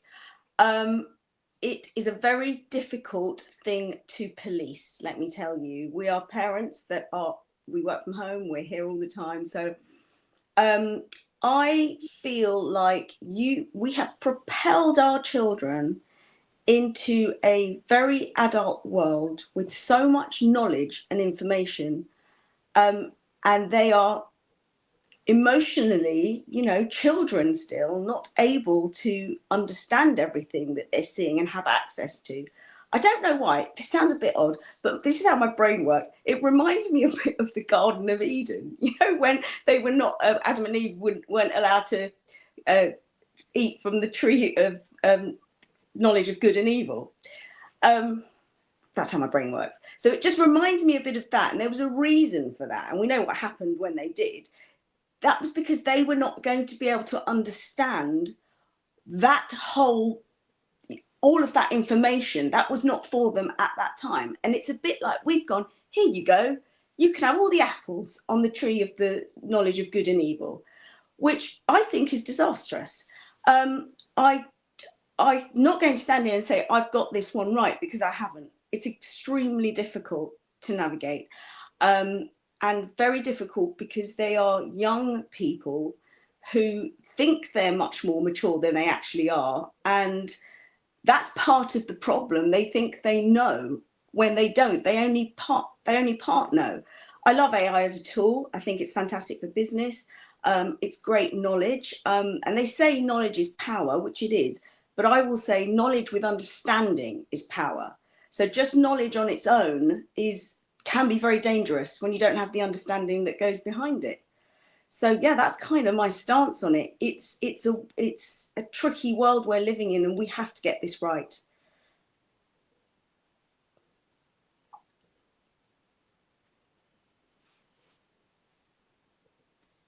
Yay, Tanya! You're on mute. You're on mute. I'm not on mute. Not you. Paulette's on mute. Paulette. She was on mute. Oh, I was saying, yay, Tanya. Sorry. Yay, Tanya. Yay, Tanya. Yeah, absolutely. No, I say that you can't get it right. That's the big problem, because we are not walking in other people's shoes, right? We're not following other people to know how they did it, to learn from them. We're kind of the first generation of people that have got kids that have had devices from very young ages. It's completely new. They may well have had gizmos and gadgets, yes, but they never had the phone. They never had that. And so what we have to understand is that because we don't know how to man it, to understand what the kids want from these things. And as I said earlier on, I have had to pretend I'm like some sort of TV show, pulling faces and curling my tongue to keep my 2.5 well, he's my nephew, is nearly 3, but he will just go, hi, and go. But if I pull faces and stick my tongue out, he'll stay and talk to me because I'm interactive. I'm funny. But if I wasn't, he'd be gone. He's been told to say hello to me. He says hello and he's gone. So the thing is, the Peppa Pig and all these other things are far more attractive to the children than I am. I'm not in 5D and I've not got like lots of sounds coming out of me and whatever. And likewise with the older children, the friendships and the chatting tos. Oh, I've got friends all over the world. Have you? I haven't. I've got contacts all over the world. I've got 1 or 2 friends around the world. I don't have friends around the world because I'm emotionally intelligent and understand the difference between a contact and a friend. And that's what I fear for the kids. They're not got the social skills or the emotional intelligence to handle what we're giving them. So we have to be on it like a rocket, as they say, or a car bonnet, because if we're not, it's going to get away with us. And it's not fear. I'm not trying to put fear in people. I'm just saying we have to be so aware. There's so many dangers. There are so many pluses. The pluses far outweigh the negatives, far outweigh. But if you're one of those parents who's got caught up in the negatives, you can't unknow what you know. And the people that are doing the nude photograph scam, it's massive. It's a huge enterprise. They're called the Yahoo Boys. I read up about this. They're called the Yahoo Boys, and they are a huge gang from Nigeria. And they are doing this scam where they pretend that they are a young person of the opposite sex, do all the things that you want, are interested in all the same things because they've mimicked you.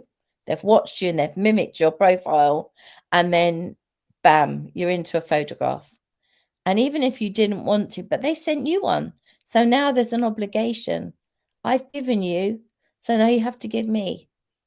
Come on, we're friends, why wouldn't you? I've sent you mine, But the mine is actually an AI generated photograph from maybe 3 different women. They're pulled together, and bosh, they're in trouble. So I'm just saying the negatives for the moment are scary until the kids' emotional intelligence has kind of like, if you imagined a graph, they're in the knowledge, and the graph line for knowledge is going great guns, but the emotional intelligence is down here. They're not ready for what you're seeing and what they're dealing with. And for me, that's the scary part. And that's why I would rather we drag them outside. We try to engage them in things other than, whether it's board games, whether it's just being silly on the karaoke machine, whatever, just to stop them from being glued. That's all I'm with you, Tanya. I think we are walking on eggshells. It's the hardest thing in the world right now. And I feel for your age group, I think I was lucky with Ben, but I know, as I said, one of Ben's friends at uni got run over by a cycle because he had these things in and he didn't hear the cyclist, right? So it just, and Ben's laughing about that. He thinks it's funny. But actually, I said to Ben, and what do you do? How do you walk around? With my AirPods in. Right. So wait, can I get the phone call, please, when you've been run over? And he's like, that's not funny. And I'm like, it is. It's the truth. It's going to happen. And Charles is like, the poor bike, if it hits Ben, because he's quite a solid lad, 6 foot, what's it ever is. And, he's doing the working out business now. So he'd probably break the bike. But the problem is he wouldn't know about the bike until it was broken. And that's all I'm trying to say. We just have to be somehow wiser to what is going on. And I don't know how. And I'm so grateful to everyone coming up and talking to us, because it is such a difficult minefield. It really is. So thank you, Tanya. Anything else you'd like to add? Yeah, I just want to say, I think that it's so easy for children to be manipulated because they're vulnerable. They're emotionally immature. Therefore, they're vulnerable. So that makes them the perfect and easiest target for any predator to walk in and manipulate and abuse. And we are kind of, we're not deliberately doing it. The access to that for them is giving them an open door. And it's not saying, oh, as a parent, you can stop them. You know what? Even if they're sitting right next to you, all of these devices are going like this, 2,000 miles an hour. It is incredibly difficult to know exactly what they're doing, who they're talking to. In the schools at the moment, Alana, you're probably aware of this, the mental health issues of young children I mean, it is such a concern. There's a waiting list to see all the psychologists and people like that, which I've never seen anything like it in my life, because children are being exposed to images, people, things, feeling like they have to live up to something that they absolutely don't. I mean, I don't like social media at all. I think it's a good tool for businesses. It's not, I don't think it's a tool for even, sorry if anyone has Instagram and puts all their stuff on Instagram. I don't do that. I don't have a personal Instagram. I only do it for business. I don't understand it, to be honest, when people use it as a personal tool. It's very odd to me, because the people that, I don't need to tell my friends what I'm doing. They know what I'm doing. So, yeah. Well said, you. Can we go to Alana? Have we got comments, any?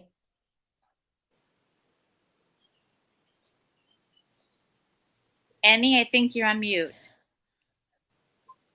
I took myself off stage like I always do when the clever people are sharing. I hide away quietly. No, I say Jay's comments about seatbelts, and I say no. I think there's a point. You mentioned, Ton, that we've empowered our kids with more of the rotten apples of the apples of good and evil. I agree with you on that one. I think at the same time, there's something tells me that we've disempowered parents. Maybe it's not disempowered. We have to work out as parents. How do we have that? What do you call it? Control. How do we have that? How do we exercise it's just a relationship. Responsibility. Maybe it's okay. Relationship is what you said, Paulette. Maybe. Because it's difficult, Annie, to set boundaries with social media. It's a device that they have and own. It's their device. It's a phone. It's an iPad. As you say, all the schools now, so much is online, so they require these devices. It's something that is. It's almost like it's attached to your arm, isn't it? If you lost it, it's like someone's cut your arm off, as far as they're concerned. So it is such a part of it's almost like part of their anatomy, I think, these days. But it's setting boundaries with it's extremely difficult. But I do think very. As much as we can, try and spend time with them. We try and eat together. We try as much as we can to spend time together. Honestly, I can't tell you I'm winning the battle here. David's always going, I just want to go for a walk with the children. What's going on? We haven't been out to the woods for ages. I'm like, well, yeah, good luck. You try that one. We try. Let's hear from Ilana, if that's all right. Let's hear from Ilana. My next show is in an hour and 15 minutes. I'm going, Annie. No. I'm not hurrying you at all. I'm not hurrying you. How are you doing, Ilana? Nice to see you in real life. It's nice to see you in real life, but my hair is really down and curly to my tushy. And currently I'm in Florida and it's really humid. Hair is up. So I'm going to bring it all into relevancy. So first of all, Ilan, I can't see if he's still on here from Israel. No, it might be in the audience for all I know. Okay, so I'm going to say, Ilan, I'm your version. Ilana, so anime de ver ivrit. And in Spanish, yo hablo en español también, es muy importante en el mundo. Okay, so, and now in regular English. So I work in social media and I work with marketing as well as promotions, as well as modeling. No BS, just a whole mixture of truly the melting pot coming from New York City. And now I'm in Florida for a little bit, watching over elderly family members, just trying to do my thing. So my response towards social media, which is actually a big thing in AI, is here in the States, I'm very involved with my kids because I truly am a grown-up adult. I truly am a child adult, and I will remain so until I am in a hospice chair if I need it, because I don't think there's any way in making me grow up. It's part of my personality. So I will tell you that both my boys, I call them the brilliant idiots, because at the age of 22, I can't say their names. At the age of 22, my older one was recruited by Deloitte, and he is a major finance advisor. Now he's 23. my 20-year-old was recruited by, oh my God, was recruited by another financial company. Again, brilliant idiots, but I've always made fun of them because of things that we have done together. So also, I've been able to find firewalls, which I always have had in place when they were growing up. Even as social media was coming out and it was becoming, I mean, I'm not that old. So even as social media became like a thing, it was like, once you get home from school, sorry, that's off.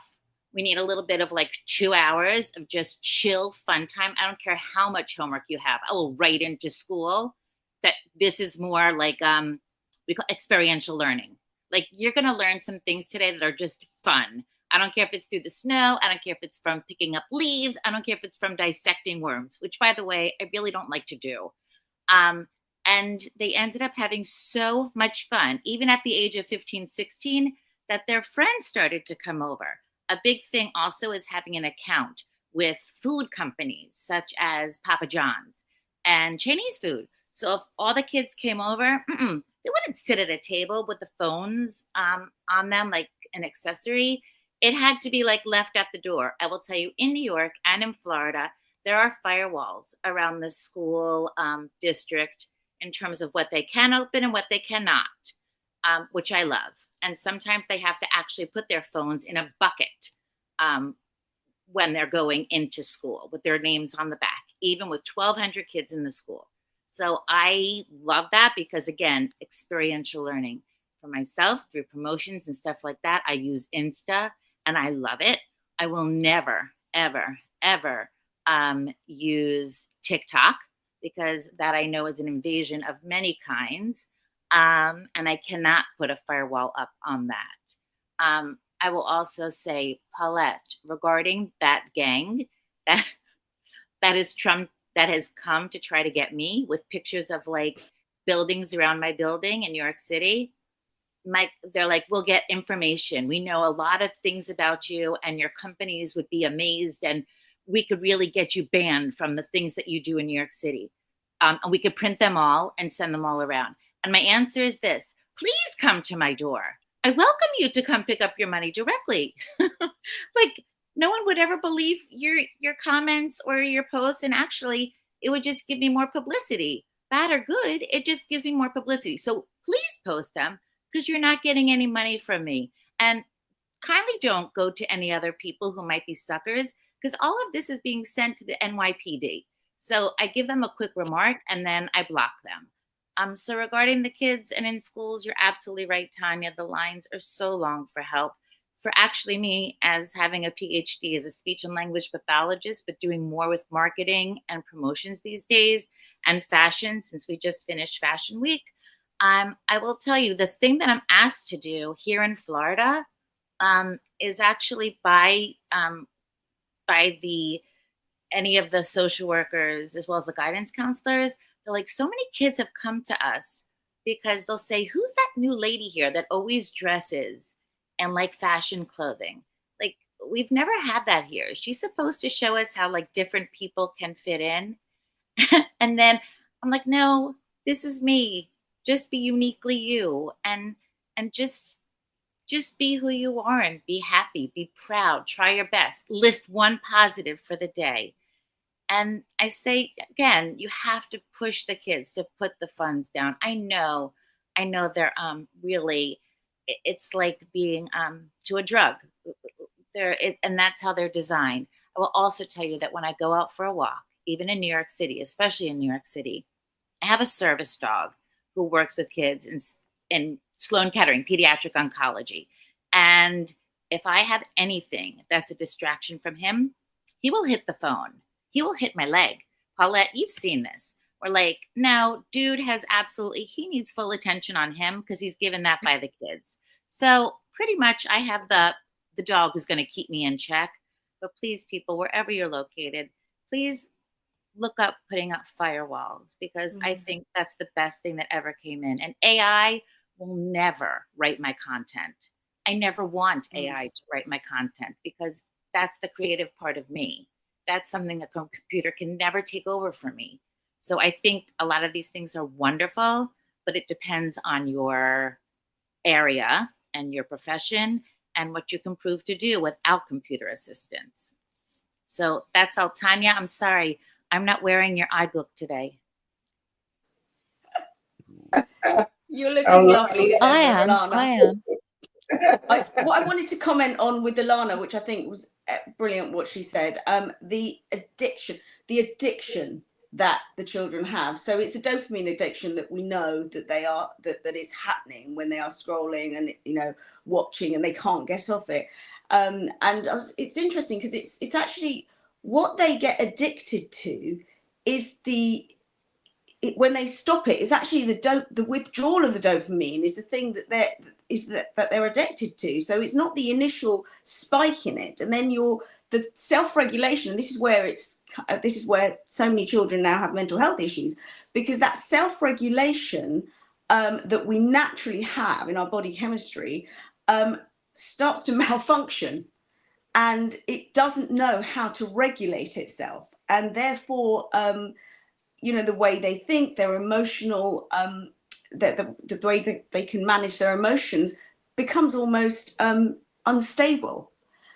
So it is such a, it's not just about protecting them, which is so crucial, with all of the, the nude stuff and send me this and the relationships that they're, so-called having online.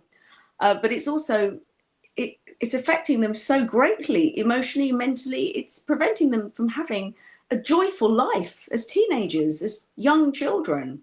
It's so little. That comment, just very quickly, I'll just jump in on, because we say, and this is something that I've had this conversation with some of Ben and his friends.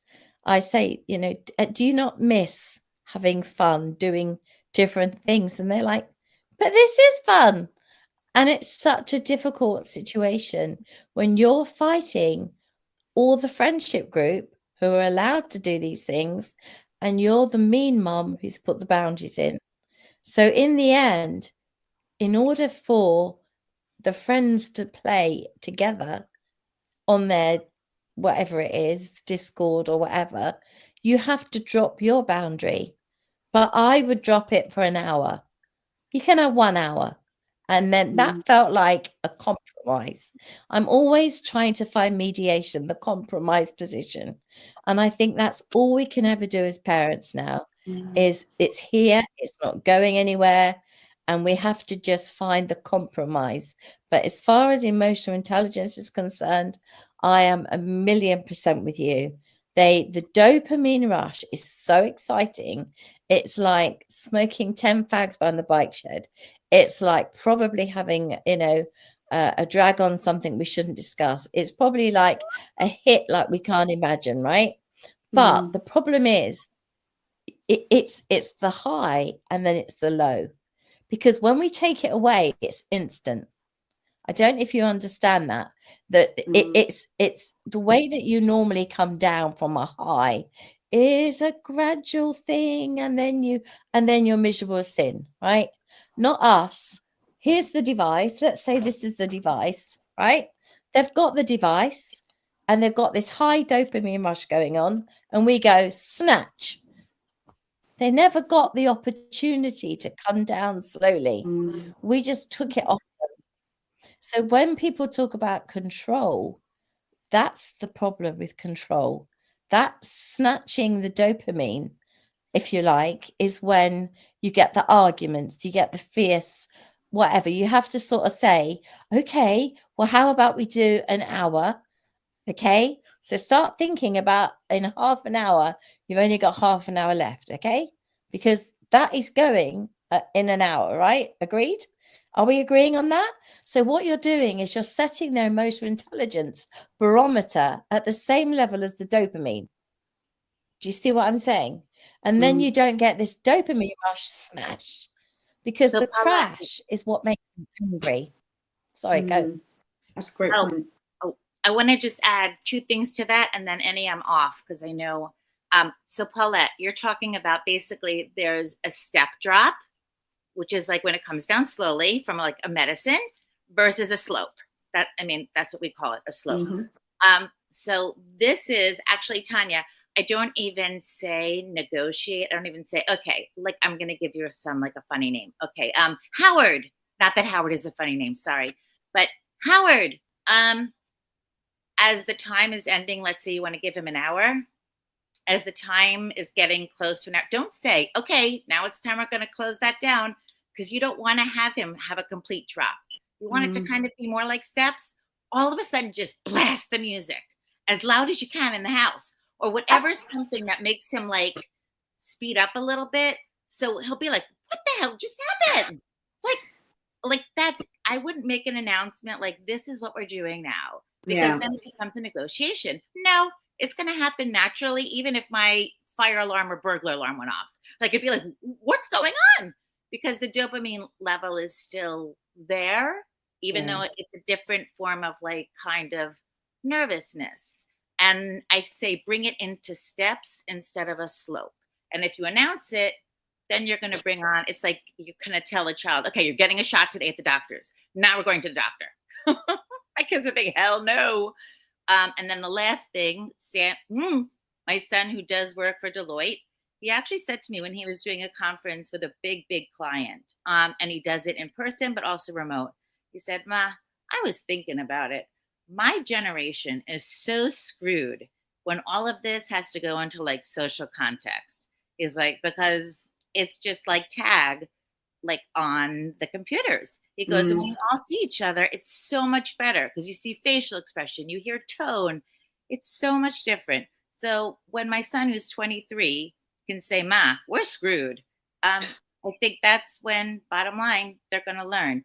But don't announce it, Tanya. I don't think, and personally, everyone do whatever you feel like doing, what you need to do. But I don't announce things. I kind of make them just happen.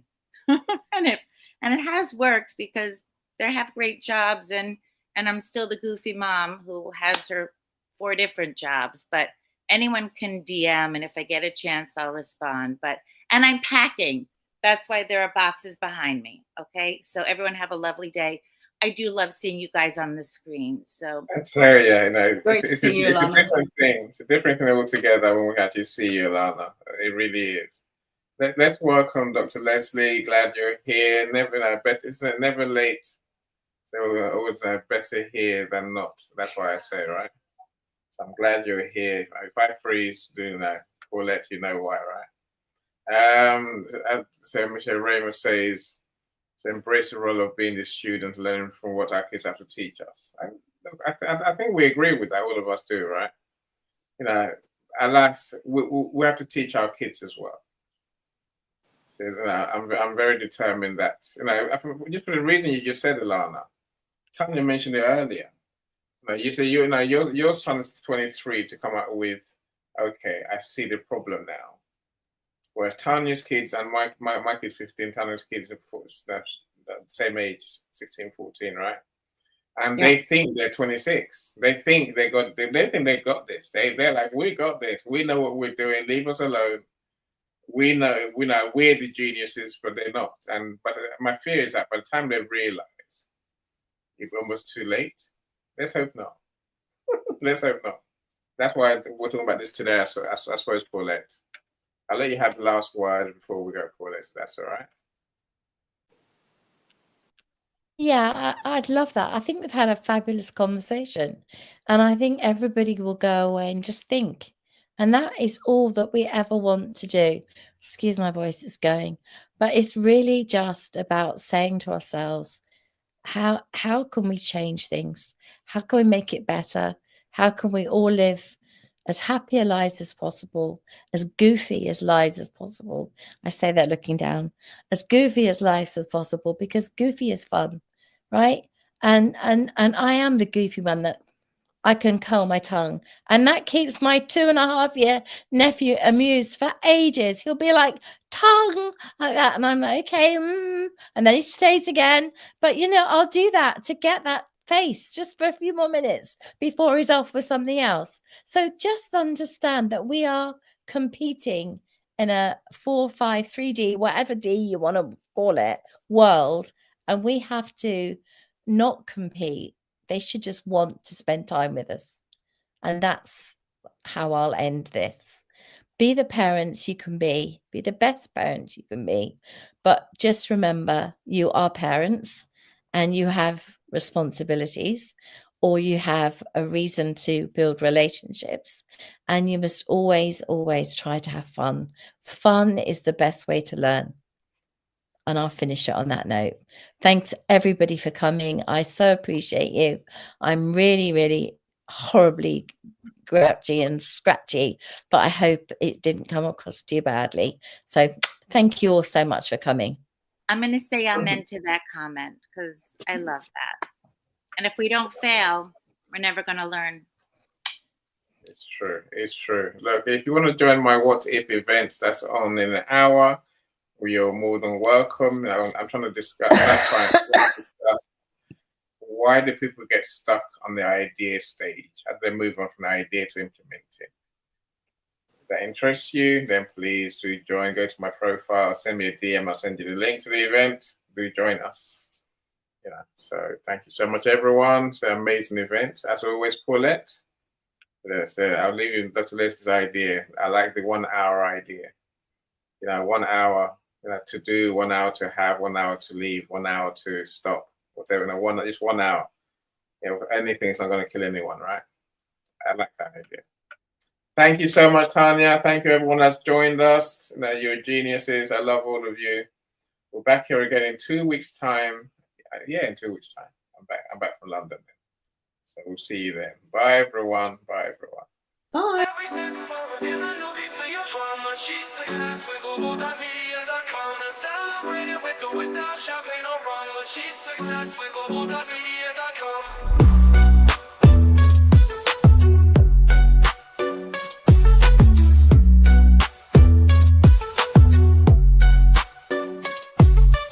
Every step forward is a new beat to your drum. Achieve success with Global.Media.com and celebrate it with